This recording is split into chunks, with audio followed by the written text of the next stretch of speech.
तो बच्चों हमारा नेक्स्ट जो 6 नंबर पे जो है हमारा प्रोनाउन, उसके बारे में हम लोग बात करते हैं। 6 नंबर पे हो गया हमारा डेमोन्स्ट्रेटिव। 6 नंबर पे 6 नंबर पे आएगा हमारा डेमोन्स्ट्रेटिव प्रोनाउन। डेमोन्स्ट्रेटिव प्रोनाउन को बच्चों हिंदी में हम बोलते हैं संकेत वाचक सर्वनाम। ठीक है, जिसमें हम लोग इंडिकेट करते हैं, संकेत करते हैं ना, उनको हम बोलते हैं। जैसे कि इसमें कौन कौन से आएंगे, तो this is my bag, this वाला, दैट इज़ योर रूम, तो दिस दैट, ये जो वर्ड है हमारे these, those, such, the same, ये जो चीज़ें हैं बच्चों हमारे किस में आती हैं, डेमोन्स्ट्रेटिव प्रोनाउन में। ठीक है, तो ये ध्यान रखना है बच्चों आप लोगों को। और फिर हम लोग 7th नंबर पे हम बात करते हैं हमारे नेक्स्ट प्रोनाउन के बारे में। तो वो है हमारा रेसिप्रोकल।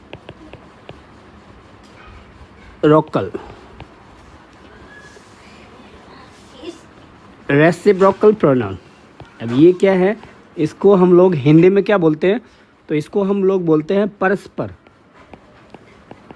परस्पर, परस्पर सूचक सर्वनाम। परस्पर सूचक ये क्या है सर, जैसे हम लोग बोलते हैं ना म्यूचुअल अंडरस्टैंडिंग, म्यूचुअल फ्रेंडशिप, तो वो परस्पर हो जाती है एक दूसरे की, मतलब है ना। तो उसी तरह से यहाँ पे रेसिप्रोकल जो प्रोनाउन जो है ना वो परस्पर बताता है। जैसे कि यहाँ पे कौन कौन से वर्ड होंगे, तो ईच अदर, फिर हम करेंगे one another,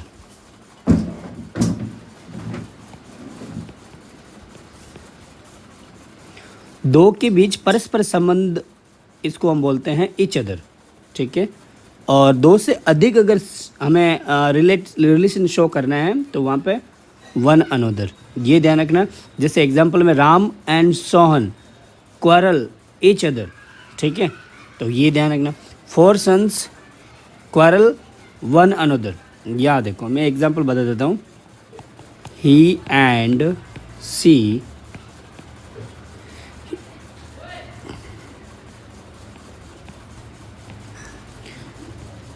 quarrel each other, एक दूसरे से वो झगड़ते हैं। क्वारल का मतलब होता है झगड़ना।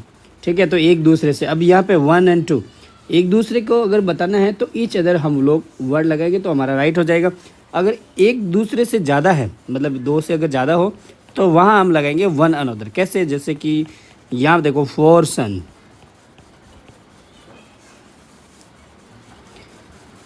क्वारल वन अनदर,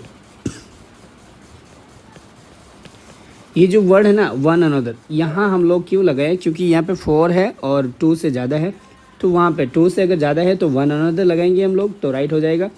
ये भी रूल ध्यान रखना बच्चों, बहुत इंपॉर्टेंट है। नेक्स्ट जो है हमारा 8th नंबर पे जो सर्वनाम, वो है हमारा डिस्ट्रीब्यूटिव प्रोनाउन। इसको हम लोग हिंदी में क्या बोलते हैं, तो ये होता है हमारा विभाग बोधक, डिपार्टमेंटल प्रोनाउन भी हम बोल सकते हैं इसको, सर्वनाम। तो ये क्या हो गया, विभाग बोधक। अब ये कुछ डिपार्टमेंट बना देता है, सेक्शन बता देता है हमको कौन कौन से इसमें आएंगे। तो यहाँ पे देखो ईच, इधर, निदर, एवरी,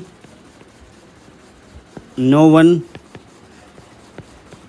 नन, ये सारे हमारे डिस्ट्रीब्यूटिव प्रोनाउन में आते हैं, ये भी ध्यान रखना बच्चों। अब हम लोग बात करते हैं हमारे 9th नंबर पे, वो है इंडेफिनिट प्रोनाउन। इंडेफिनिट प्रोनाउन की अगर बात करें ना बच्चों, तो इसको हम लोग हिंदी में हम क्या बोलते हैं, अनिश्चित। इंडेफिनिट आपने पूछा था, तो इसको बोलते हैं अनिश्चित, जिसका हम लोग निश्चय नहीं कर सकते। अनिश्चित वाचक सर्वनाम, जिसका हम लोग निश्चित नहीं कर सकते हैं ना, कोई फाइनल नहीं कर सकते भाई कितना क्या है, तो इनडेफिनिट में आता है। जैसे कि everybody, everybody has to come to school, यह तो इस तरह से। समबॉडी, ये वर्ड समवन, फिर हम और भी देखते हैं, और भी कुछ होंगे, मैं सब नहीं लिख सकता, लेकिन आप लोगों को कुछ मैं इंपॉर्टेंट बता सकता हूँ। जैसे नो वन इनडेफिनिट में आएगा, और फिर हम लोग लिखते हैं यहाँ पे मच, फ्यू, लिटल। इनकी क्वांटिटी हमें पता नहीं चलती है ना, हम लोग निश्चित नहीं कर पाते हैं, इसलिए इनको बोलते हैं हम इनडेफिनिट प्रोनाउन, अनिश्चित वाचक सर्वनाम। फिर हम लोग नेक्स्ट जो है हमारा, वो है हमारा कौन सा, 10th नंबर। तो 10th नंबर पे हमारा जो नेक्स्ट है जो सर्वनाम है वो है पॉजेसिव प्रोनाउन। पॉजेसिव प्रोनाउन को हम बोलते हैं अधिकार वाचक सर्वनाम। इसमें क्या है कि अधिकार आ जाता है, हमारा राइट्स आ जाता है वहाँ पे, है ना, इसके ऊपर पूरी तरह से राइट आ जाता है। जैसे कि इसमें कौन कौन से होंगे, तो mine, ours, yours, your, his, her, hers, ये जो चीज़ें हैं इसमें आपको अधिकार छुपा होगा, तो इसलिए इनको हम लोग बोलते हैं अधिकार वाचक। फिर 11th नंबर पे हमारा जो सर्वनाम आता है बच्चों, वो है एक्सक्लेमेटरी, एक्सक्लेमेटरी प्रोनाउन। इसको हम बोलते हैं विस्मय कारक सर्वनाम या वाचक सर्वनाम। अब यहाँ पे एक्सक्लेमेटरी मार्क लगता है, जैसे कि wow, it is a good और नाइस लेक। ये जो है ना यहाँ पे, ये वाला वर्ड जो है ना, वो हमारा क्या हो गया, एक्सक्लेमेटरी प्रोनाउन। वाटर, ब्यूटीफुल, ये सेकंड नंबर है, फर्स्ट नंबर पर ही मैंने आपको ये दिया था, व्हाट अ ब्यूटीफुल सरप्राइज। यहाँ पे एक्सक्लेमेटरी मार्क इस तरह का होता है, तो ये लगता है, तो ध्यान रखना बच्चों, आपको इसमें भी लगेगा। तो ये हो गए हमारे सर्वनाम के बारे में। अब हम लोग बात करते हैं कैसे और कहाँ पे इनका यूज़ करना है। तो यूजेज ऑफ प्रोनाउन, ये हमारा बहुत ही इंपॉर्टेंट लेक्चर है बच्चों, इसमें आपको प्रोनाउन से रिलेटेड कभी भी कोई प्रॉब्लम नहीं होगी। तो यस, तो बच्चों अब हम यहाँ पे सीखेंगे यूजेज ऑफ प्रोनाउन। प्रोनाउन के यूज़ जो हैं वो हम लोगों को कैसे और कहाँ करने हैं, तो ये आप लोगों को मैं बताने जा रहा हूँ। तो सबसे पहला जो रूल है, हम लोग पर्सनल प्रोनाउन के बारे में हम बात करते हैं। पर्सनल प्रोनाउन, पर्सनल प्रोनाउन यानी व्यक्तिवाचक जो सर्वनाम है हमारा, उसमें मैंने जो टेबल बताई थी उनका यूज़। अब यहाँ पे first person, second person, third person का भी एक ग्रामेटिकली आपको राइट लिखना पड़ता है। जैसे अगर कोई सेंटेंस है जहाँ पे गुड और बैड सेंस आपको पता चले, उसके अकॉर्डिंग हमें लगाना है। अगर यहाँ मान लो कि अगर आपको लग रहा है कि गुड सेंस है, तो आपको क्या करना है, first person, second person, third person, या फिर किस तरह से करना है। अगर कोई भी सेंटेंस में आपको ऐसा लगे कि गुड सेंस है, तो आप लोगों को क्या कर देना चाहिए, वहाँ पे सेकंड पर्सन पहले आएगा, फिर थर्ड पर्सन आएगा, और फिर फर्स्ट पर्सन आएगा। इस तरह से उल्टा चलेगा। और जहाँ पे बैड सेंस आते हैं, बैड सेंस, तो वहाँ पे फर्स्ट पर्सन पहले आएगा, सेकंड पर्सन बाद में, और थर्ड पर्सन उसके बाद में। एग्जाम्पल्स अगर मैं बात करूँ बच्चों, तो आप लोग यहाँ देखोगे, गुड सेंस वाला मैं ले लेता हूँ सेंटेंस, यू, ठीक है, comma, he and I shall go for exam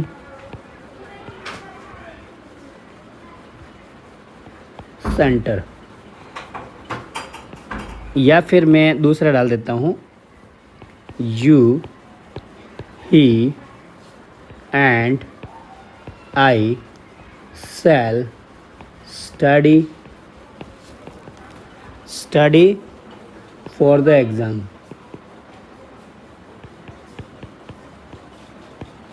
ठीक है, अब यहाँ आप देखोगे ना, गुड सेंस में मैंने यहाँ पर 2 3 1 क्या लिखा है, तो ये पर्सन है, first person, second person, third person. You देखोगे तो आपको लगेगा वो सेकंड पर्सन है, फिर ही देखोगे तो वो आपका थर्ड पर्सन है, और आई जो है ना वो हमारा फर्स्ट पर्सन है। ठीक है, यहाँ पे मैं बोल सकता हूँ ये सेकंड हो गया, और ही हो गया थर्ड, और ये हो गया हमारा फर्स्ट। तो ये सीक्वेंस इस तरह से आएगा, वरना आपके ग्रामेटिकल प्रॉब्लम आएगी बच्चों, बिल्कुल। तो ये ध्यान रखना, गुड सेंस अगर हो तो आपको 2 3 1 इसके अकॉर्डिंग सेंटेंस बनाना है। बैड सेंस में आपको और ज़्यादा क्लियर हो जाएगा। बैड सेंस वाला जैसे कि मैं एग्जांपल दे देता हूँ। सबसे पहले I, you and he have mad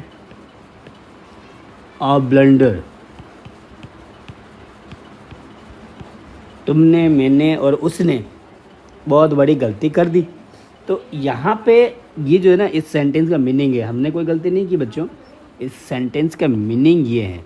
ठीक है ना, तो यहाँ पे आप लोगों को दिखेगा, यहाँ पे ये है हमारा फर्स्ट पर्सन, ये है हमारा सेकंड पर्सन, और जो ही है वो हमारा थर्ड पर्सन। तो ये इस तरह से सीक्वेंस चल रहा है 1 2 3, और यहाँ पे सीक्वेंस चल रहा है आपका 2 3 1 इसके अकॉर्डिंग। तो ये स्पेशली ध्यान रखना बच्चों कि यहाँ पे हम लोग किस तरह से ग्रामेटिकल जो एरर कर रहे हैं। क्या सर इसके मार्क्स काटते हैं? मार्क्स आपके काटने वाले तो बहुत ही अलग अलग जो है आपके ग्रामेटिकल मिस्टेक वहाँ पे काट सकते हैं, बिल्कुल काट सकते हैं। ठीक है ना, तो यहाँ पे इसको ध्यान रखना बच्चों, क्योंकि इतना कोई डिटेल चेक करता नहीं है। वरना अगर कोई ऐसा टीचर हो मेरे जैसे, नहीं भाई मुझे मार्क्स काटना ही है, नहीं नहीं नहीं काटना ही है, तो वो क्या करते हैं, वो काट ही देते हैं। आपको मिस्टेक करनी क्यों है ना, को मिस्टेक आप अच्छे से पढ़ो। ठीक है, तो हम लोग नेक्स्ट पर्सनल प्रोनाउन के बारे में रूल नंबर 1 जो देखा, अब है हमारा पर्सनल प्रोनाउन के बारे में रूल नंबर 2। यहाँ पे आप देखोगे तो एक कुछ वर्ड ऐसे देखोगे आप, let, like, between, but, except और प्रेपोजिशन और प्रपोजिशन। इनके बाद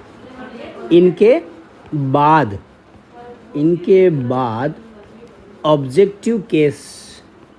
अब सब्जेक्टिव ऑब्जेक्टिव याद है आपको पर्सनल प्रोनाउन के बारे में मैंने बोला था, तो मैं अभी आप लोगों को पर्सनल प्रोनाउन का यूज़ ही बता रहा हूँ। तो पर्सनल प्रोनाउन में अभी हमने सब्जेक्टिव के बारे में देख लिया, कैसे कैसे उनका यूज़ करना है, 1 2 3 और 2 3 1। उसी तरह से ऑब्जेक्टिव के का भी एक रूल है। तो ऑब्जेक्टिव केस का यूज़ होगा यहाँ पे, ये रूल ध्यान रखना। वायरल कर देना इसको हैशटैग लगा के।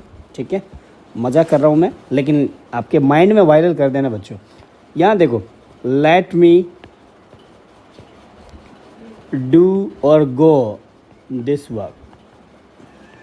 कोई भी सेंटेंस में बोलो तो यहाँ पे ये आया, यहाँ पे ऑब्जेक्टिव आ गया। ये देखो, आई, मी, माई सेल्फ, माई, है ना। तो पॉजिटिव हम लोग बोल रहे हैं, रिफ्लेक्सिव हम बोल रहे हैं, तो ये सारा ध्यान रखना। तो let, like, between, but, except, preposition, इनके बाद में क्या करना है, ऑब्जेक्टिव केस का यूज करना है। एक एग्जांपल और दूँ आप लोगों को, चलो कर देता हूँ। My daughter looks like me. ये देखो, यहाँ पे जो मी है वो यहाँ देखो आप, है ना। लाइक के बाद में हमने क्या किया, मी किया। लुक्स लाइक हिम, ऐसा हम लोग कर सकते हैं सर? वो भी तो कर सकते हैं, my daughter looks like him, उसके जैसे लगती है, तो कर सकते हैं, ऐसी कोई प्रॉब्लम नहीं है। लेकिन आप इनके बाद ही करोगे, ऐसा बोला हमने। ये बोला कि लाइक वर्ड के बाद में ही आप लोगों को क्या करना है, ऑब्जेक्टिव प्रोनाउन यूज़ करने हैं। ऑब्जेक्टिव केस यूज़ कर रहे हैं, आपको सब्जेक्टिव नहीं करना है। तो जो आप हिम लगाओगे वो भी आपका क्या है बच्चों, ऑब्जेक्टिव केस है, ठीक है। यहाँ सब्जेक्टिव नहीं लगाओगे, आप पॉजिटिव या रिफ्लेक्सिव एम्फैटिक वो कुछ ही नहीं लगाना, ऑब्जेक्टिव में यूज़ करना है। मेरा रूल ये है, ठीक है। तो आप लोगों को ये ध्यान रखना बच्चों। नेक्स्ट हम जो बात करते हैं हमारे इसी पर्सनल प्रोनाउन का जो थर्ड रूल है उसके बारे में हम लोग बात कर लेते हैं। थर्ड रूल इसी का है नेक्स्ट,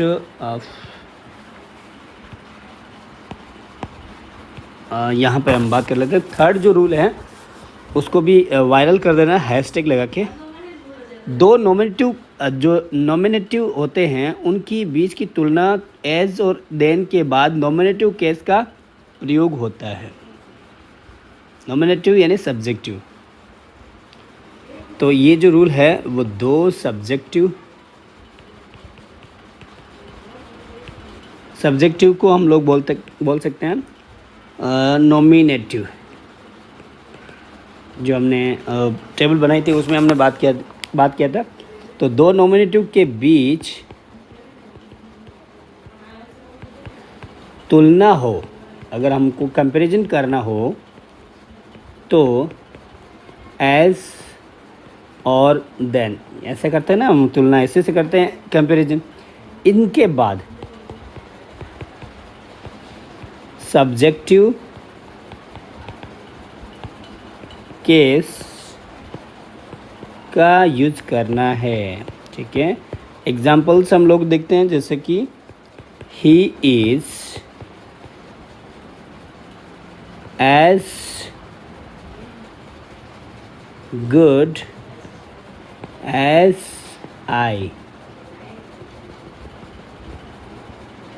एग्जाम्पल दूसरा और दे देता हूँ मैं, आई रन फास्टर देन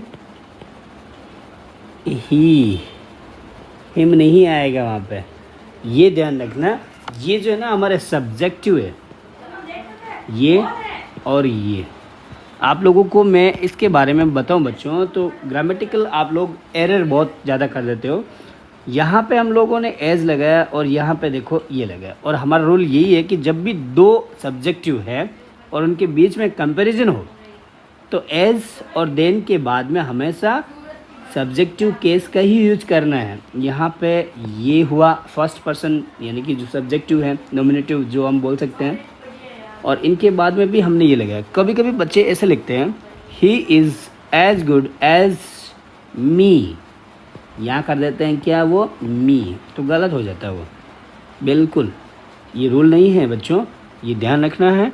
और दूसरा यहाँ जो सेंटेंस देखोगे तो आई रन फास्टर देन हिम ऐसा बोल देते बच्चे, तो वो जो चीज़ है ना वो आपकी गलत हो जाती है। ग्रामेटिकली अगर आपको सही करना है तो रूल है उसके अकॉर्डिंग चलो। इंग्लिश सीखना है और इंग्लिश लैंग्वेज है, और लैंग्वेज में मिस्टेक जो है ना ये छोटी मोटी भी ये भी मैटर करती है। So please don't make any mistake. तो ये ध्यान रखना है, जब भी आपके सब्जेक्टिव में कंपैरिजन हो तो एज और देन के बाद में हमेशा सब्जेक्टिव केस आएगा, ये स्पेशली ध्यान रखना।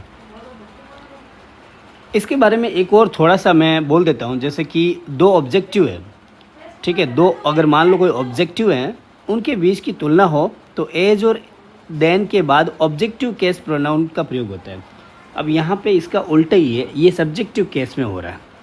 यहाँ पे ये हम लोग क्यों कर रहे हैं, इसके अकॉर्डिंग फर्स्ट पर्सन है तो फर्स्ट पर्सन है तो फर्स्ट पर्सन, मतलब फर्स्ट पर्सन ये है, हम लोग वह बात नहीं कर रहे हैं। सॉरी, सब्जेक्टिव है तो सब्जेक्टिव। ऑब्जेक्टिव लेना है तो कैसे लेना होगा, तो ये थोड़ा देख लेता हूँ। जैसे कि दो ऑब्जेक्टिव, यहाँ पे एक रूल और बना देता हूँ मैं। नेक्स्ट हमारा जो रूल है वो इसी का है, पर्सनल प्रोनाउन के बारे में। इसको भी हैशटैग लगा के वायरल करना है। दो ऑब्जेक्टिव है, ऑब्जेक्टिव प्रोनाउन कौन सा, जैसे मी, हिम, हर, ये वाले है ना। इनके बीच अगर तुलना करना है या फिर कंपैरिजन करना है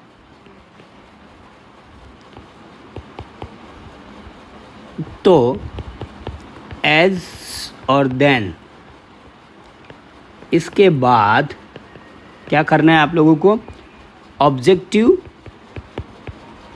केस ही यूज़ करना है। ये ध्यान रखना बच्चों। एग्जाम्पल्स मैं दूंगा तो और ज़्यादा क्लियर हो जाएगा आपका। जैसे कि आई नो यू, ये हमारा सब्जेक्टिव हो गया, सॉरी ऑब्जेक्टिव हो गया। एज मच एज हिम, ये हो गया हमारा ही का। ही का हमारा ऑब्जेक्टिव क्या हो गया हमारा, हिम। और यू का ऑब्जेक्टिव यू होगा, है ना। तो इस तरह से हमने यहाँ ऑब्जेक्टिव लिया तो यहाँ पे भी ऑब्जेक्टिव ही लिया, हिम नहीं लेना है फिर। तो मैं बच्चों आप लोगों को मैं ये जो रूल है बहुत ही इंटरेस्टिंग और बहुत ही ज़रूरी है, इसलिए मैं आप लोगों को बता रहा हूँ। यहाँ अगर ऑब्जेक्टिव है उसका कंपैरिजन कर रहे हो तो ऑब्जेक्टिव लगाना है।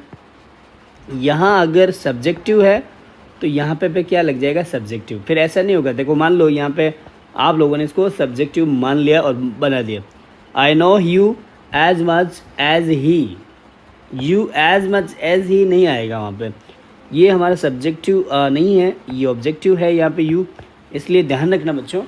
और ये कैसे सब्जेक्टिव हम लोग कैसे पता करेंगे सर, हमको ये बताओ ना सर, हमको कैसे पता चलेगा ये। तो सब्जेक्टिव हमेशा क्या होता है बच्चों, हमेशा सब्जेक्ट के रूप में होता है।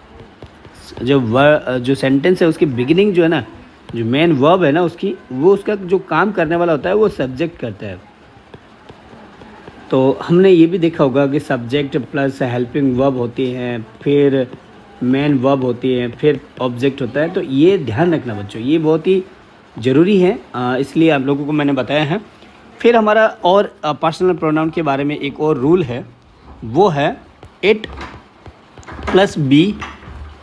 बी में कौन सी आएगी, तो is, am, are, was, were plus subjective case.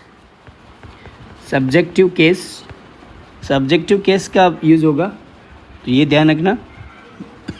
अब यहाँ पे ये जो रूल है इसमें हम लोग एग्जांपल दे देते हैं। It is I, who am to blame। It is, ये आया, इट आया, ठीक है। अब ये हमने इज़ एम आर जो भी बी वाला जो है वो हमने डाल दिया। फिर यहाँ पे अगर हमने क्या किया, यहाँ पे हमें क्या करना होगा, सब्जेक्टिव। यहाँ पे सब्जेक्टिव है, उसके अकॉर्डिंग हमने हेल्पिंग वर्ब लिखी। हमने ये नहीं किया, जैसे कि एग्जांपल्स में बता देता हूँ आप लोगों को पर्सनल प्रोनाउन के बारे में। हमने ऐसा नहीं लिखा, इट इज़ हिम वो। अब यहाँ पे कोई हेल्पिंग वर्ब हिम के साथ लगती नहीं है, तो इसलिए वो रॉन्ग हो जाएगा। हमने ऐसा भी नहीं किया, इट इज़ अस, तो इसके साथ में भी वो जो चीज़ है हम लोग हेल्पिंग वर्ब वगैरह नहीं लगा सकते हैं। तो ये ध्यान रखना बच्चों। तो यहाँ पे इसके साथ में जो सब्जेक्ट होता है उसके साथ ही हम लोग हेल्पिंग वर्ब लगा सकते हैं। तो ये एक बहुत ही इंटेलिजेंट रूल है, तो इनको ध्यान रखना। नेक्स्ट हम जो बात करने वाले हैं वो हमारा सेकंड पॉजिटिव प्रोनाउन के बारे में है बच्चों। आप अच्छे से पढ़ाई करो। Thank you all for watching this. Thanks a lot for watching.